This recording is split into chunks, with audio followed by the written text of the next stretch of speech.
नमस्कार बंधुरा welcome back to my channel Bangali special रान्ना। आमी अनन्या आज के आबारो निये हाजिर हয়েছি मायेर हातेर एक खूब मजादार रेसिपि पनीर पराठा। तो देखो मा किभाबे बानाय, दोकानेर मतो पनीर परोटा बाड़ीते किभाबे बानाबे सेई सहज पद्धतितेई मा आजके तोमादेरके करे देखाबे। तो चलो शुरू करा जाक। एखाने देखो एक मीडियम साइजेर पेঁয়াজ घषुनिर साहाज्ये खूब भालो करे किन्तु कुड़िये निচ্ছে। पेঁয়াজগুলোকে তোমরা কিন্তু চাইলে মিহি করে ছুরির সাহায্যে কুচিয়ে নিতে পারো, তবে এই প্রসেসটাতে খুব তাড়াতাড়ি পেঁয়াজগুলোকে কাটা হয়ে যায়, সেই জন্য এইভাবেই মা করেছে। এবারে দেখো লঙ্কাটাকেও কিন্তু মা সেম ভাবে ঘষুনির সাহায্যে কুড়িয়ে নিচ্ছে। পুরো রেসিপির ভিডিওটা স্কিপ না করে কিন্তু দেখতে থাকো, অন্যান্য রেসিপির ভিডিওর মতো এই ভিডিওটাও তোমাদের কাছে ভালো লাগবে। দেখো লঙ্কাগুলো কিন্তু কোড়ানো কমপ্লিট হয়ে গেছে। এবারে পনিরটাকে কিন্তু মা খুব ভালো করে কুড়িয়ে নিচ্ছে। দেখো কি সুন্দর দেখতে লাগছে, এরমভাবে পনিরটা কুড়ালে সেই চিজের মতো দেখতে লাগে। এই রেসিপিটা কিন্তু বাড়িতে অবশ্যই তোমরা ট্রাই করে দেখো, সত্যি বলছি দুর্দান্ত হয়। এরপরে দেখো দিয়েছে পুদিনা পাতা। পুদিনা পাতাটা যদি তোমাদের কাছে না থাকে কোনো প্রবলেম নেই, ওর বদলে কিন্তু তোমরা ধনে পাতাও ইউজ করতে পারো। এখানে যদিও মা ধনে পাতা আলাদা করে কুচিয়ে দিয়েছে, কিন্তু তোমাদের কাছে যদি পুদিনা পাতা না থাকে সেক্ষেত্রে শুধু ধনে পাতা দিয়েও কিন্তু রেসিপিটা সুন্দর হবে। তো দেখো সেম প্রসেসে কিন্তু ধনে পাতাটাও কুচিয়ে নিয়েছে মিহি করে। এইবারে একটা বোলের মধ্যে প্রায় 500 গ্রাম মতো আটা মা নিয়েছে, যেহেতু এই মগটা 250 সেই জন্য 2 কাপ নিয়েছে। এরপরে দিয়ে দিচ্ছে নুন স্বাদ অনুসারে, তার সাথে দেবে চিনির পরিমাণটা একটু বেশি দিতে হবে, কারণ যেহেতু ঝাল থাকবে আর একটু মিষ্টি হবে, খেতে ভালো লাগবে। এরপরে দিয়ে দিয়েছে সাদা তেল, দিয়ে ভালো করে আগে ময়দাটার সঙ্গে মিক্সড করে নিতে হবে। ময়দাটাকে কিন্তু খুব বেশি শক্ত করলে হবে না, আবার খুব নরম করে মাখলেও হবে না, একটু মিডিয়াম থাকবে, এই পর্যায়ে কিন্তু মাখতে হবে। তো মা অল্প অল্প করে জল দিয়ে দিয়ে দেখো কত সুন্দরভাবে ময়দাটাকে মেখে নিচ্ছে। বাড়িতে যদি এইভাবে পনির পরোটা বানিয়ে খাওয়া যায় তাহলে দোকানে যেতে হয় না। আমরা জানি দোকানের যে কোনো খাবারই শরীরের পক্ষে ভালো না, খেতে তো মন চায়, তাহলে বাড়িতেই এইভাবে চটজলদি বানিয়ে ফেলে দেখো, খুব ভালো লাগে খেতে। পুরো দোকানের মতনই স্বাদ পাওয়া যায়, দোকানের থেকে বেশি স্বাদ পাওয়া যায় বরং। এরপরে দেখো ময়দাটা কিন্তু মাখা হয়ে গেছে।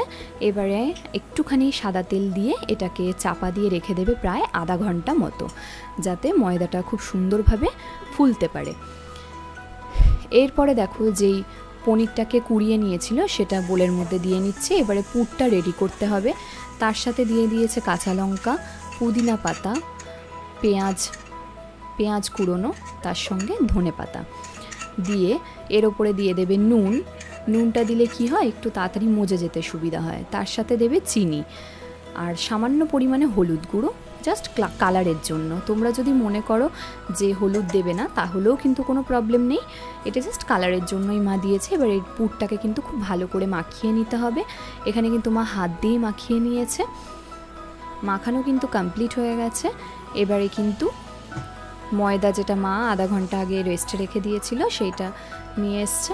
তো দেখো এরপরে কিন্তু মিডিয়াম সাইজের লেচি কেটে নিচ্ছে। তোমরা যে যেরকম খেতে পছন্দ করবে সেরকম সাইজেরই পরোটা বানাবে। এবার লেচিটাকে গোল গোল করে নিয়ে পুরগুলো কিন্তু এই লেচিগুলোর মধ্যে ভরতে হবে। তো কিভাবে মা দেখাচ্ছে সেটা তোমরা লক্ষ্য করে দেখো। একটা বাটি মতো করে নিয়েছে, এরপরে কিন্তু খুব বেশি বেশি করে মা পনিরের পুরটা দিচ্ছে। একটু বেলার সময় হয়তো ফেটে যায়, কিন্তু পনিরের পুর যদি একটু বেশি না থাকে তাহলে আর কি খেয়ে মজা লাগে বলো। আর এই রেসিপিটা কিন্তু কোনো রকম তরি তরকারি দিয়ে খেতে ভালো লাগবে না, যেহেতু পনিরটা এমনি একটা দারুণ টেস্টি একটা জিনিস, তো সেটার সঙ্গে আর কোনো রকম তরি তরকারি যায় না। এটা কিন্তু টমেটো সস দিয়ে খেতে বেশি সুন্দর লাগে, বা শেজওয়ান সস। তো দেখো প্রত্যেকটা কিন্তু মা তোমাদেরকে করে দেখিয়ে দিচ্ছে যে কিভাবে পুরটা মা ভরেছে। খুব বেশি পাতলা হলে হয় কি ওপরে ময়দাটা ফেটে যাওয়ার চান্সেসটা থাকে, সেই জন্য এরকম বাটিটা বড় করে করে নিয়ে কিন্তু পুরটা ভরে মুখটা মুড়িয়ে দিলেই কিন্তু লেচিগুলোর মধ্যে পুর ভরা কমপ্লিট হয়ে যাবে। এবারে জাস্ট ময়দা দিয়ে রুটির মতো গোল গোল করে বেলে নিতে হবে। যেহেতু পনিরের পুরটা একটু বেশি দেওয়া আছে সেই জন্য কিন্তু সাইড থেকে একটু বেরিয়ে যায়, তাতে কিন্তু ভয় পাওয়ার কোনো কারণ নেই, কারণ এটা নর্মাল, একটু বেরিয়ে যায় ঠিকই, ভাজার সময় কিন্তু সব ঠিক হয়ে যায়। তো দেখো মা কিন্তু একটা বেলে দেখিয়ে দিল, সেম প্রসেসে কিন্তু প্রত্যেকটা লেচি এরমভাবে বেলে নেবে। তোমরা যারা আমাদের চ্যানেলে নতুন তারা কিন্তু অবশ্যই বাঙালি স্পেশাল রান্না চ্যানেলটিকে সাবস্ক্রাইব করতে ভুলো না, আর পাশে থাকা বেল আইকনটিতে কিন্তু অবশ্যই ক্লিক করতে হবে নতুন নতুন মজাদার রেসিপির ভিডিও সবার আগে পাওয়ার জন্য। আর তোমরা প্লিজ প্লিজ প্লিজ কমেন্ট করে জানিও যে আমাদের রেসিপি তোমাদের কেমন লাগছে। তোমাদের কমেন্ট আমাদের জন্য খুবই দরকারি একটা জিনিস। এবারে দেখো ফ্রাইং প্যানের মধ্যে কিন্তু পরোটাটাকে আগে এপিটোপিট সেঁকে নিয়ে তেল দিয়ে ভালো করে কিন্তু ভেজে নেবে। হ্যাঁ, এখানে একটু তেলের পরিমাণটা বেশি লাগবে, কারণ পনিরের পুরটা তো যেহেতু সব কিছুই কাঁচা সবজি দিয়ে, ওটা ভাজার জন্যও কিন্তু একটু ভেতরে তেলটা লাগে, তো একটু তেল বেশি দিয়ে রান্না এটা করতে হবে। তো দেখো কত সুন্দর করে মা সেঁকে নিল। আবার নেক্সট যেটা বানিয়েছিল সেটাও কিন্তু ভালো করে সেঁকে নিচ্ছে।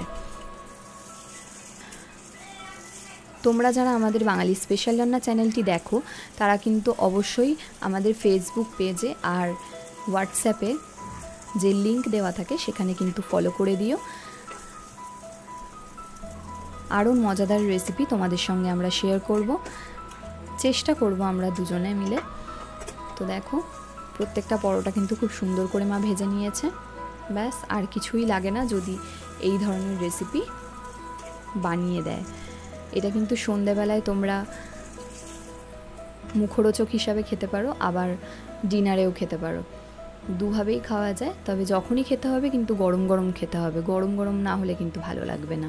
এরপরে দেখো গার্নিশিংটা কেমন হয়েছে, ভালো লাগলে লাইক শেয়ার কমেন্ট করতে ভুলবে না। Tata, thank you.